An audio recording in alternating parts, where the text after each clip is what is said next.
Varicose వ్యాధితో బాధపడుతున్నారంట. తక్కువ ఖర్చుతో ట్రీట్మెంట్ కావాలి అనుకుంటే ఎవిస్ హాస్పిటల్ని సంప్రదించండి. నమస్తే, వెల్కమ్ టు సుమన్ టీవీ. ప్రస్తుతం మనతో పాటు ఉన్నారు psychologist, life coach, human behaviour sciences expert doctor Madhurima Reddy garu. మేడంతో మాట్లాడదాం. నమస్తే మ్యామ్. నమస్తే నవీన గారు. మ్యామ్, ఇల్లీగల్ రిలేషన్షిప్స్ మనం ఇంతకుముందు ఒక వీడియోలో మాట్లాడుకున్నాం వీటి గురించి. అంటే అక్రమ సంబంధాలు పెరగడానికి కారణాలు ఏంటంటారు అసలు? మొదటి కారణము ఫస్ట్ ఆఫ్ ఆల్ వాళ్ళ మైండ్ సెట్ అండి. వాళ్ళ మైండ్ అలా ఉండడము, ప్లస్ వాళ్ళకి లస్ట్ డ్రివెన్ అంటాం దాంట్లో. ఇప్పుడు లవ్ డ్రివెన్, లస్ట్ డ్రివెన్ ఉంటుంది. లస్ట్ డ్రివెన్ అంటే ఎప్పుడు ఒక ఫీలింగ్ ఆఫ్ లస్ట్ అనమాట. వాళ్ళ ఆ లస్ట్ ఉన్నప్పుడు ఏమవుతుందంటే అది ఒకరితో సాటిస్ఫై కాదు. ఇద్దరు మెయిల్ కానీ ఫీమేల్ కానీ, ఇది ఇద్దరికీ ఉంటుంది. ఇప్పుడు అంటే ఫీమేల్ది కొంచెం అప్పట్లో బయటపడేది కాదు, ఇప్పుడు అందరికి బయటపడుతుందండి చాలా మందికి. అది ఒక వయసుతో కూడింది కాదు. ఇప్పుడు ఏ వయసు అన్నా చెప్పచ్చు. అంటే ఇప్పుడు 20లోనే వస్తుందా, 30లోనే వస్తుందా, 40లోనే వస్తుందా, 50లోనే అని చెప్పలేము. ఒక వయసు లిమిట్ ఉండదు, అది ఏ వయసులో ఉన్నా. అంటే ఇది ఒకరితో సాటిస్ఫై కాదు. ఇప్పుడు ఒకరిలో నీకు ఒకటి నచ్చచ్చు, ఒకరిలో నీకు ఒకటి నచ్చకపోవచ్చు అనేది ఉండదు. లస్ట్ డ్రివెన్ వాళ్ళకు ఇప్పుడు ఇక్కడ ఆగదు, ఇంక వాండర్ అవుతుంటుంది మైండ్. అది వాండర్ అవుతున్నప్పుడు అఫైర్ పెట్టుకుందామని అనుకుంటారు వాళ్ళు. ఎప్పుడు దొరుకుతారా అని అఫైర్ పెట్టుకుందామని అనుకుంటారు, మగవాళ్ళైనా ఆడవాళ్ళైనా. ఇది ఒక దగ్గర ఆగదు, ఇంక ఇది మైండ్ తిరుగుతూనే ఉంటుంది. అందుకనే అన్నాను కదా, అది మైండ్ అని. మైండ్ అనమాట, ఇది గేమ్. మైండ్ గేమింగ్ వెళ్తూ ఉంటుంది మైండ్. ఇంకా మైండ్ నుంచి శరీరం. ఇంకా ఎప్పుడు ఎవరైనా ఇట్లా కనిపిస్తారా, మనకి ఎవరు అట్రాక్ట్ అవుతారా, ఇట్లా ఉంటుంది అనమాట. జస్ట్ ఒక శరీర వాంఛలాగా అనమాట. It's only for physical need లాగా, ఫిజికల్ అట్రాక్షన్ లాగా ఉంటుంది. మీరు అన్నారు ఇందాక అట్రాక్షన్, అది it's just lust driven. Lust అంటే ఓన్లీ ఫర్ కొన్ని క్షణాలు, కొంచెం టైం. అదేం ఒక ప్రేమతో కూడింది కాదు, ఒక అండర్స్టాండింగ్ తో కూడింది కాదు, ఆ మెచ్యూరిటీతో కూడింది కాదు. ఓన్లీ కొన్ని క్షణాలు అయిన ఫిజికల్ నీడ్ అంతే. అది లస్ట్ డ్రివెన్ అంతే, ఓన్లీ ఏ లస్ట్ డ్రివెన్. సో దానివల్ల ఫస్ట్ ఏర్పడే రిలేషన్షిప్ దానిలో. సో దాని తర్వాత ఇల్లీగల్ అఫైర్స్ దాంతో వస్తుంది. ఫస్ట్ రీజన్ అది ఇల్లీగల్ అఫైర్స్ వచ్చేది. అప్పుడు హస్బెండ్ వైఫ్ లో ఫస్ట్ అది స్టార్ట్ అవుతుంది. ఇంకా మిగతా రోజు కూడా ఇల్లీగల్ అఫైర్స్ వచ్చేది దీనివల్ల first. Second, too many desires, too many కోరికల వల్ల కూడా. ఇంట్లో ఒక భార్య ఉంటే కూడా వాళ్ళకి భార్యతో ఫస్ట్ లీగలీ మనము చాలా మంది అండి పెళ్లి చేసుకుంటారు ఒక ఏజ్ లో, మేబీ 20sలో ఏదో ఒక రీజన్ లో పెళ్లి చేసుకుంటారు. వాళ్ళు పెళ్లి చేసుకుంటారు, పిల్లల్ని కంటారు. పిల్లలు కానిన తర్వాత కొన్ని సంవత్సరాల తర్వాత మళ్ళీ ఒక అఫైర్ పెట్టుకుంటారు బయట. సో మెన్ కావచ్చు, ఉమెన్ కావచ్చు. కొన్నిసార్లు భార్యకు తెలియకుండా పెట్టుకుంటారు, కొన్నిసార్లు తెలియకుండా నటిస్తుంటారు, కొన్నిసార్లు ఇలా ఏదో మేనేజ్ చేస్తారు. కొన్నిసార్లు భర్త చాలా సంపాదిస్తూ, చాలా గ్రేట్ పర్సనాలిటీ, చాలా అచీవ్ చేస్తూ అలా ఉంటే భార్యతో ఏదో మేనేజ్ చేస్తారు. సో వాళ్ళే అలా చేస్తారు, నాకు నేను కాదు, ఏమి సంబంధం లేదు అని. ఇలాంటివి అఫైర్లు పెట్టుకుని ఉంటారు. అంటే కొన్నిసార్లు అఫైర్లలో ఎలా ఉంటుందంటే అండి, ఫ్రెండ్స్ విత్ నీడ్స్ లాగా అఫైర్స్ పెట్టుకుంటారు. అంటే ఫ్రెండ్షిప్ విత్ నీడ్స్ లాగా, ఒకరొకరు నీడ్స్ కోసం అని అఫైర్లు పెట్టుకుంటే కొన్నిసార్లు భార్యకు ఇష్టమే ఉండొచ్చు, కొన్నిసార్లు ఓకే పెట్టుకొని లేండి, ఓకే బయట నేను అన్నిట్లో ఉండను కదా, సో అందుకని నీడ్స్ కోసం పెట్టుకున్నారేమో అనుకుంటారు వాళ్ళు.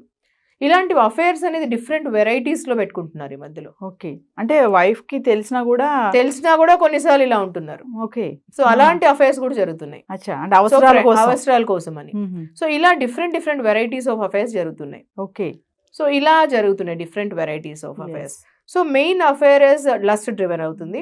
Second affair is friends with needs both each other, mutual affairs లాగా, దానిలో mutual understanding of affairs, friends with needs లాగా. సో తర్వాత ఏమి అంటే నెక్స్ట్ది డిఫరెంట్, ఇంకా ఇక్కడ కొలీగ్స్ దానిలో ఆఫీస్లో ఇట్లాంటివి జరుగుతున్నాయి. ఈ థర్డ్ అవుతుంది. ఇలా డిఫరెంట్ వెరైటీస్ అవుతున్నాయి. మెయిన్ రీజన్ ఏముంటుంది మేడం అంటే, ఇప్పుడు ఈ ఇల్లీగల్ రిలేషన్షిప్ పెట్టుకునే దాంట్లో చూసుకుంటే మ్యారేజ్ అయిన వాళ్ళకి ఎక్కువ ఉంటుంది ఇది. అది ఉమెనే కానీ మెన్నే కానీ ఎక్కువ శాతం చూసుకుంటే ఉమెన్ ఎక్కువ ఉన్నారు ఇందులో. మెయిన్ రీజన్ ఏంటంటారంటే మనీ అని కొంతమంది ఆస్పెక్ట్స్ ఉన్నాయి, ఆ ఆస్పెక్ట్లో కూడా ఇలా ఇల్లీగల్ రిలేషన్షిప్ వెళ్ళడానికి కారణాలు ఉంటాయంటారా? మనీ ఆస్పెక్ట్స్లో మనీ కూడా ఉండొచ్చు అండి. కొన్నిసార్లు ఫైనాన్షియల్ క్వాడ్రంట్ కూడా ఒక రీజన్ ఉంటుంది. కొంతమందికి ఫైనాన్షియల్ లిటరసీ లేకపోవడము, కొంతమందికి ఫైనాన్షియలీ నాకు ఇలా ఉంది కదా ప్రాబ్లము, అందుకని ఒకరితో కనెక్ట్ పెట్టుకోవడం. ఫైనాన్షియలీ వెల్ ఆఫ్ ఉండేవాళ్ళు మేబీ ఫీమేల్ ఉండొచ్చు ఆర్ మెయిల్ ఉండొచ్చు. అలాంటి వల్ల ఫ్రెండ్షిప్ విత్ నీడ్స్ చెప్పాను కదా, ఆ నీడ్స్ లో ఇది కూడా రావచ్చు అండి. ఫైనాన్షియల్ కూడా ఒక నీడ్ ఉండొచ్చు. ఓకే, సో వాళ్ళే ఫైనాన్షియలీ లిటరసీ పెట్టుకొని డిపెండ్ వాళ్ళపైన అయితే బాగుంటుంది. కానీ ఇది ఇలాంటివి పెట్టుకోవడం వల్ల ఏమవుతుందంటే మేబీ అఫైర్ పెట్టుకోవడం వల్ల ఒక టైంలో అది నెగిటివిటీకి కూడా దారితీస్తుంది. ఒకవేళ అది ఎక్స్ప్లాయిటేషన్ కి అయితే అది కూడా దారి తీయచ్చు. సో ఇలాంటి వాళ్ళు కూడా అఫేర్ పెట్టుకుంటారు కొంతమంది. అంటే కొంతమంది ఫినాన్షియల్ గా రిలేషన్ అంటున్నారు కదా మేడం, నీడ్స్ అన్నారు కదా మీరు, అంటే ఇలా ఫినాన్షియల్ గా వెళ్ళిన వాళ్ళు తర్వాత సెక్షువల్ గా కూడా మారే ఛాన్సెస్ ఉంటాయంటారా? ఫస్ట్ స్లోగా ఫ్రెండ్షిప్ లాగా స్టార్ట్ అవుతుందండి. వాళ్ళు ఫస్ట్ ఆ ఫ్రెండ్షిప్ లో ప్యూరిటీ ఉండి మంచి ఒట్టి ఫ్రెండ్షిప్ లాగా ఉంటే బాగుంటుంది. Opposite sex only friendship relation bonding ఉంటే, అంటే ఒక మెయిల్ అండ్ ఫీమేల్ ఫ్రెండ్స్ లాగా కూడా ఉండొచ్చు. అది నిజంగా బాగుంటుంది, చాలా బాగుంటుంది. అది ఒక బౌండరీస్ పెట్టుకొని ఆ ఫ్రెండ్షిప్ ఉంటే ఇది అద్భుతంగా ఉంటుంది వాళ్ళకి. సో కానీ అక్కడ వరకు లిమిటేషన్ లేకుండా దాని తర్వాత కొన్ని దానిలో వాళ్ళు అట్రాక్ట్ అవుతారు, కొన్నిసార్లు ఎమోషనలీ కనెక్ట్ అవుతారు, తర్వాత ఫిజికలీ కనెక్ట్ అవుతారు, ఇలాంటివి అవుతాయి. దాని తర్వాత ఫైనాన్షియలీ అన్ని చోట్లకు దారితీస్తుంది వాళ్ళకి. సో ఇలా కూడా కావడానికి అవుతుంది. సో వాళ్ళకి already if they are married already, ఒకవేళ men are married already, so they cannot marry her. ఇప్పుడు ఆవిడకి మ్యారీ చేసుకోలేరు కదా, మెన్ ఆల్రెడీ మ్యారీ అయి ఉన్నప్పుడు వాళ్ళకి they just want to have her as a normal physical relationship మాత్రమే పెట్టుకోవాలనుకుంటారు.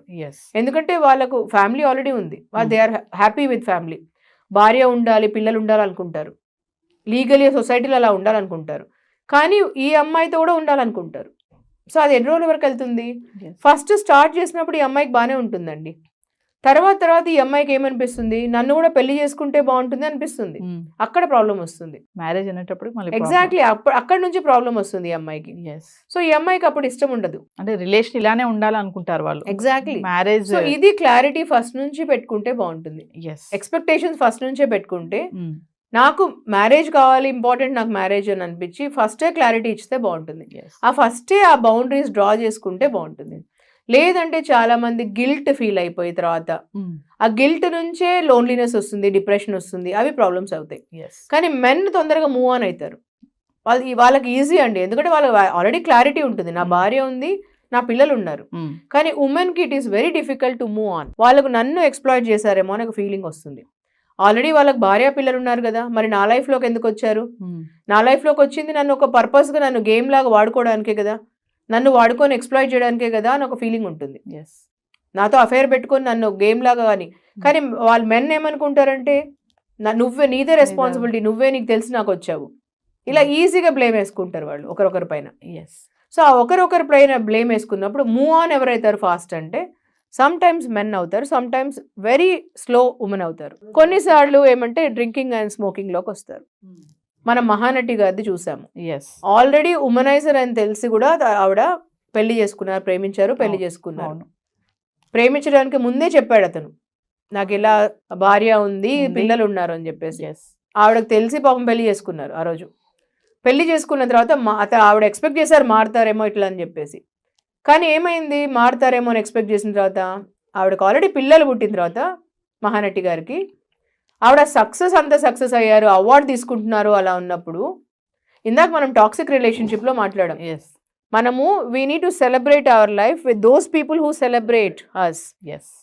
సో ఎప్పుడైతే కొంచెం తేడా వచ్చిందో సక్సెస్లో, హీ ఫెల్ట్ వెరీ జెలస్ కదా, అక్కడ సక్సెస్ దగ్గర ప్రాబ్లం అయిపోయింది. దాని తర్వాత ఆల్రెడీ ఉండే క్వాలిటీస్, ఉమనైజింగ్, లస్ట్ డ్రివెన్. ఉమనైజింగ్, ఇంత మహానటి అని ప్రేమించి పెళ్లి చేసుకొని ముందుండే క్వాలిటీ ఏంది? ఉమనైజింగ్. నాకు వీక్నెస్, నాకు బలహీనత అని చెప్పాడు. అంటే ఉమనైజింగ్ అనేది, లస్ట్ డ్రివెన్ అనేది బలహీనత. అప్పుడు ఏమన్నా సావిత్రి, ఇప్పుడు కొత్త ఏంటి అని అడిగాడు. ఇప్పుడు ఎందుకు కొత్త, ఇప్పుడేంటి కొత్త, నాకు ముందు కూడా ఉన్నింది కదా అని అడిగాడు. అంటే అప్పుడు ముందు నీకు సావిత్రి లేదు కదా జీవితంలో, ఇప్పుడు పెళ్ళైన తర్వాత ఇప్పుడు నేను సావిత్రి గణేష్ని. ఆ మాట చాలా బాధ అనిపిస్తుందండి ఆ సినిమా చూసినప్పుడు. మహానటి, అప్పుడు ముందు నువ్వు గణేష్వి, ఇప్పుడు నేను సావిత్రి గణేష్ని, నువ్వు పెళ్లి చేసుకున్నావు నన్ను, అంటే నేనున్నా కూడా నీకు మరి ఇంకొక అమ్మాయి కావాల్సి వచ్చింది, నీ ప్రేమ అక్కడికి ఆగలేదు. సో నేనున్నా కూడా ఇంకొక అమ్మాయి కూడా కావాల్సి వచ్చింది, నీకు ఒక వేరే ప్రాస్టిట్యూట్ కూడా కావాల్సి వచ్చింది అని అర్థం.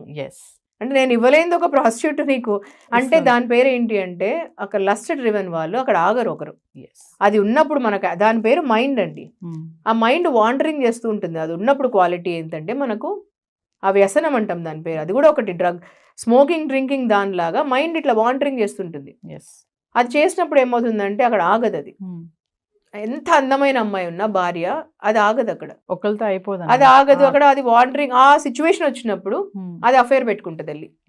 సో ఇంత అద్భుతమైన సక్సెస్ఫుల్ ఉమెన్ మహానటి గారు. మహానటి అద్భుతం, నాకు one of the most favourite. Mahanati గారు. సో ఆవిడలాగా ఇంకా ఎవరు పుట్టలేరు, అసలు అంత మంచిగా ఎవరు అసలు చేయలేరు. Yes. అలా ఉండే ఆవిడ అంత అందగత్తె, అంత మంచి యాక్ట్రెస్ అలా ఉన్నా కూడా లాస్ట్ చివరికి ఏమైందండి, చివరికి మిగిలేది అంత Loneliness. డ్రింకింగ్లో అలా అయిపోయేసి ఆవిడ యాక్సెప్ట్ చేయలేక, మనం ఇందాక అన్ని మాట్లాడుకున్నప్పుడు ఆవిడ యాక్సెప్ట్ చేయలేకపోయారు, Hmm.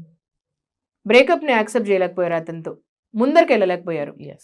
అది ఎంత తొందరగా యాక్సెప్ట్ చేసి ముందరికి వెళ్తే అంత ముందరికి బాగుంటుంది, కానీ యాక్సెప్ట్ చేయలేకపోయారు. చేయలేకపోయారు, అక్కడతో ఎండ్ అయిపోయింది. ముందు ఉమనైజరే అతను, ఇప్పుడు కొత్త ఏముంటుంది ఇంకొక, కానీ అప్పుడు జెమిని, అప్పుడు నువ్వు గణేష్ గణేష్. గణేష్ అప్పుడు, ఇప్పుడు నేను సావిత్రి గణేష్. సో ఇక్కడ క్లాషెస్ వచ్చేసి అక్కడ ఆగిపోయేసి ఆవిడ డ్రింకింగ్ అన్నిటికీ వచ్చేసేసి ఇలా అఫైర్స్ అనేది దీని నుంచి వస్తాయి. ఎస్, లస్ట్ డ్రివెన్ ఫస్ట్, ఇలా ఫస్ట్ సక్సెస్కి మళ్ళీ ఈగోస్ వల్ల వస్తాయి, ఒకరిపైన ఒకరికి ఈగోస్ వల్ల. సో అలా డ్రివెన్ వల్ల వస్తాయి. తర్వాత హస్బెండ్, ఇంకొకటి ఏంటంటే హస్బెండ్ వైఫ్ మధ్యలో సరిగా అండర్స్టాండింగ్ లేకపోవడం, ట్రస్ట్ లేకపోవడం, ఎస్, కన్వర్సేషనల్ కమ్యూనికేషన్ లేకపోవడం. హస్బెండ్ వైఫ్ అంటే ఎవ్రీడే అట్లీస్ట్ 1 hour కమ్యూనికేషన్ ఉండాలి, కన్వర్సేషనల్ కమ్యూనికేషన్. దానివల్ల అండర్స్టాండింగ్ పుడుతుంది, దానివల్ల ప్రేమ పుడుతుంది. ఆ ఫ్రెష్నెస్ ఇంపార్టెంట్ ఇద్దరిలో. ఎస్, రోజు రోజుకి ఒక కొత్త ప్రేమ రావాలి ఇద్దరిలో, అప్గ్రేడ్ అప్పుడే ఉంటుంది, ఆ కొత్తదనం ఉంటుంది ఎప్పుడు. లేదన్నా అనుమానాలు వస్తాయి. ఎగ్జాక్ట్లీ, ఆ కొత్తదనం ఉంటుంది. ఈ రోజు కొత్తగా పుట్టినలాగా ఉండాలి ప్రేమ. అలా ఇద్దరిది responsibility, husband the responsibility and wife the responsibility. Everyday love న్యూగా ఉండాలి Exactly. అంటారు. Thank you. థ్యాంక్ యూ అండి.